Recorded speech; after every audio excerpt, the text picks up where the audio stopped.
गेल्या 10-12 वर्षापासून भारतामध्ये स्वच्छ शहरांची निवड केली जाते। त्यासाठी कोणते निकष लावले जातात ते आम्हाला माहिती नाही, परंतु या निवडीमध्ये आपल्या प्रगतशील महाराष्ट्राचं एकही महानगर नाही। पण मध्य प्रदेशातील ज्या शहरावरती अहिल्याबाईंनी राज्य केलं त्या शहरावरती मात्र बदनामीचा एक मोठा शिक्का बसला आहे। हिंदीमध्ये एक म्हण आहे, ऊपर से टामटुम और अंदर से राम जाने। अगदी तशीच परिस्थिती गेल्या काही वर्षात स्वच्छतेत देशातील क्रमांक 1चं शहर असलेल्या इंदूरची झाली आहे। इंदूर महापालिकेच्या सामान्य नागरिकांच्या वस्तीमध्ये जलवाहिनीमधून झालेला पाणी पुरवठा प्रदूषित होता असं म्हणण्यापेक्षा विषारी होता असं म्हणणं भाग आहे। कारण या घटनांमध्ये 15 निष्पाप लोक मृत्युमुखी पडले आहेत।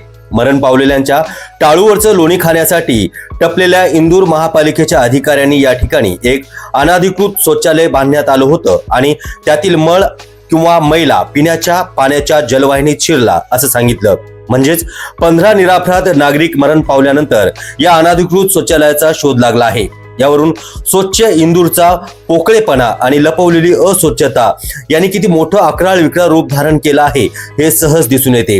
इंदूर शहरात जे रस्ते आहेत त्यांची फारच मोठी गंमत आहे। येथे 4 चाकी वाहनांना मोकाट रस्ते आणि दुचाकी वाहनांना गैरसोय अशी स्थिती आहे। इंदूरला मेट्रो सिटी करण्यासाठी मोठ्या प्रमाणात खोदकाम सुरू आहे। तेथील धूळ प्रदूषणाबाबत न बोललेलंच बरं।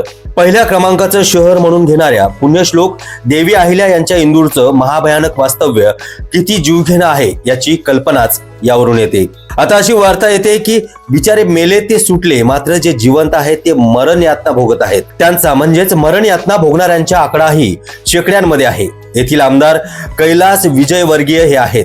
हे विजयवर्गीय येथील प्रथम नागरिक होण्याच्या मार्गावरती होते, पण मोदीजींनी त्यांना होऊ दिलं नाही। हे शहर आणि तेथील खाऊ गल्ली म्हणजेच एक सराफा केवळ भारतातच नाही तर भारताच्या बाहेर देखील सुप्रसिद्ध आहे। मग त्या प्रसिद्ध खाऊ गल्लीत बाहेरून बनून जे पदार्थ आले असतील किंवा येत असतील त्या अशा घाणेरड्या पाण्यातून तयार करण्यात आले होते की काय असाही विचार येत आहे। शौचालय बांधले तेव्हा त्याला कोणीच अडवलं नव्हतं। आता बळी गेल्यानंतर मात्र त्यांच्यावरती आरोप करण्यात येत आहे।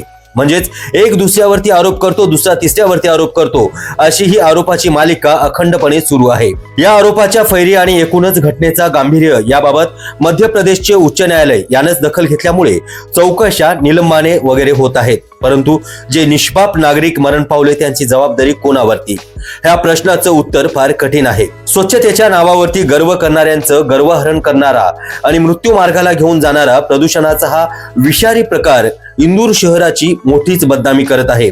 या सर्व गोष्टी पाहिल्यानंतर थेट स्वर्गातून पुण्यश्लोक अहिल्याबाई यांच्या डोळ्यामधून टपाटप आसवे गळत असतील। मुख्य बाब अशी आहे की सामान्य माणसाच्या जीवाला जराही किंमत नसते। फराफर 4-8 दिवस बोंबाबोंब होईल, निलंबने होईल, पण पुन्हा एरे माझ्या मागल्यासारखा प्रकार होईल आणि पुढच्या वर्षीही याच शहराचा पहिला क्रमांक दिला जाईल।